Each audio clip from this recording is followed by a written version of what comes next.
क्या आपके बिजनेस में भी कभी ऐसा हुआ है कि सेल्स के नंबर तो बहुत अच्छे दिख रहे हैं, लेकिन जब महीने के आखिर में बैंक अकाउंट देखते हैं तो वो खाली मिलता है? अगर हाँ, तो आप बिल्कुल सही जगह पर हैं। चलिए आज इसी पहेली को सुलझाते हैं। जरा सोचिए, क्या ये फीलिंग जानी पहचानी लगती है कि सेल्स तो रिकॉर्ड तोड़ रही है पर टीम को सैलरी देने में मुश्किल हो रही है? या फिर टैक्स तो टाइम पर भर दिया लेकिन फिर भी बिजनेस को लेकर एक अनजाना सा डर बना हुआ है, जैसे अंधेरे में तीर चला रहे हों। पता है, इस अजीब सी सिचुएशन का एक नाम भी है। इसे कहते हैं ग्रोथ पैराडॉक्स। और ये सिर्फ एक फैंसी शब्द नहीं है, बल्कि उन सभी बढ़ते हुए बिजनेसेस के लिए एक बहुत बड़ी चुनौती है जो स्केल करना चाहते हैं लेकिन एक तरह की अदृश्य दीवार से टकरा जाते हैं। तो इस ग्रोथ पैराडॉक्स की जड़ क्या है? असल में जो गैप है ना, वो है लीगली सेफ होने और फाइनेंशियली स्मार्ट होने के बीच का। मतलब आप सारे नियम कानून तो मान रहे हैं, लेकिन पैसे को लेकर वो गहरी समझ नहीं बन पा रही जो बिजनेस को आगे ले जाए। और सारी प्रॉब्लम यहीं से शुरू होती है। चलिए अब इस पहेली के पहले और सबसे जरूरी हिस्से को समझते हैं, एक परंपरागत चार्टर्ड अकाउंटेंट यानी सीए का रोल। देखिए, वो आपके बिजनेस की नींव की तरह है, लेकिन सिर्फ नींव के भरोसे तो पूरी इमारत खड़ी नहीं हो सकती है ना।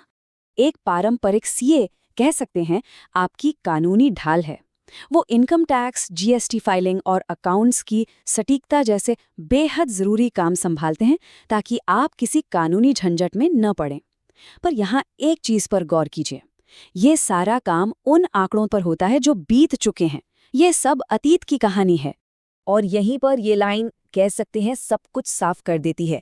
अनुपालन आपको खेल में बनाए रखता है, रणनीति आपको इसे जीतने में मदद करती है। इसका मतलब बिल्कुल साफ है, सिर्फ नियमों का पालन करना आपको रेस में बनाए तो रखेगा, पर वो फिनिश लाइन पार करने के लिए आपको एक अच्छी स्ट्रैटेजी चाहिए ही चाहिए। तो सवाल ये है कि इस पुरानी जानकारी की समस्या से कैसे निकला जाए?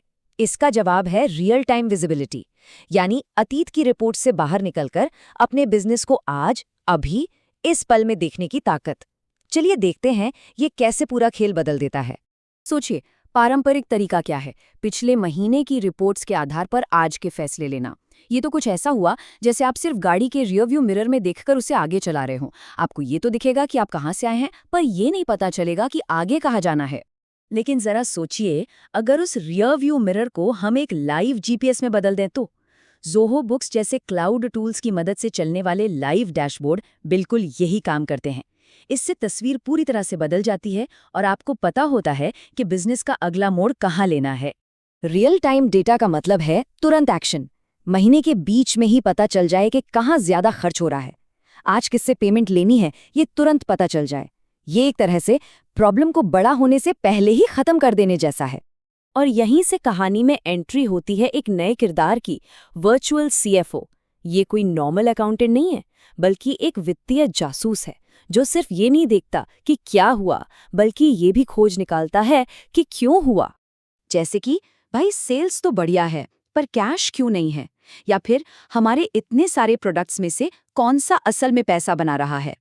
एक वर्चुअल सीएफओ इन छिपे हुए फाइनेंशियल रहस्यों को सुलझाता है, कैश फ्लो साइकिल को ट्रैक करता है और हर प्रोडक्ट के मार्जिन को गहराई से एनालाइज करता है। लेकिन इस तरह की टॉप लेवल सलाह, सी स्वीट वाले इंटेलिजेंस, ये तो बहुत महंगी होगी, है ना? खासकर एक छोटे या मीडियम बिजनेस के लिए। ये सवाल मन में आना लाजमी है, लेकिन जरूरी नहीं कि ऐसा ही हो। देखिए, अगर आप एक अनुभवी फुल टाइम सीएफओ को हायर करने जाएं, तो उनका सालाना खर्च 60 लाख रुपए से भी ज्यादा हो सकता है। अब ये रकम कई बढ़ते हुए बिजनेसेस के बजट से कोसों दूर है। और यहीं पर वर्चुअल सीएफओ मॉडल एक गेम चेंजर की तरह आता है। ये एक स्मार्ट और किफ़ायती सॉल्यूशन है जो छोटे और मीडियम बिजनेसेस को भी वही टॉप लेवल एक्सपर्ट की सलाह देता है, लेकिन एक फुल टाइम कर्मचारी की भारी भरकम लागत के बिना।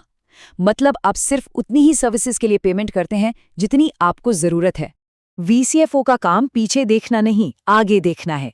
जैसे कि भविष्य के लिए फाइनेंशियल प्लानिंग और बजट बनाना, बिजनेस के पैसे को सही जगह पर लगाना और लागत कम करने के नए नए तरीके खोजना। आसान शब्दों में कहें तो ये आपके फाइनेंस डिपार्टमेंट को सिर्फ एक खर्च करने वाली यूनिट से पैसा कमाने वाली यूनिट में बदल देता है। तो इसका मतलब ये नहीं है कि आपको अपने सीए को अलविदा कहना है, बिल्कुल नहीं। असली ताकत इन दोनों में से किसी एक को चुनने में नहीं है, बल्कि इन दोनों को एक साथ लाने में है। ये कंपैरिजन देखिए, बात एकदम साफ हो जाएगी। एक पारंपरिक सीए का फोकस अतीत पर और नियमों के पालन पर होता है, वहीं एक वर्चुअल सीएफओ का फोकस भविष्य और बिजनेस की ग्रोथ स्ट्रैटेजी पर। एक आपकी नींव को मजबूत करता है तो दूसरा आपकी उड़ान की योजना बनाता है। तो आखिर में किसी भी बढ़ते हुए बिजनेस के लिए सबसे दमदार सेटअप इन दोनों का कॉम्बिनेशन ही है। ये या तो ये या वो वाली बात नहीं है, ये और वो दोनों की ताकत को एक साथ लाने की बात है। जब ये दोनों भूमिकाएं एक साथ काम करती हैं तो एक बिजनेस कानूनी रूप से बुलेट प्रूफ बन जाता है और साथ ही स्ट्रैटेजी के मामले में एकदम फुर्तीला भी। ये एक मजबूत नींव पर एक ऊंची और स्मार्ट इमारत बनाने जैसा है।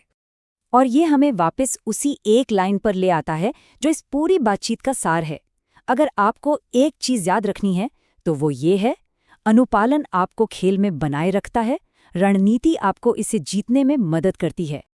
तो अंत में सवाल सिर्फ एक है, क्या आप अपना बिजनेस सिर्फ रियरव्यू मिरर में देखकर चला रहे हैं या आपके पास भविष्य को देखने के लिए एक लाइव डैशबोर्ड भी है? सोचिएगा जरूर, क्योंकि इसी के जवाब में आपके बिजनेस की अगली दिशा छुपी है।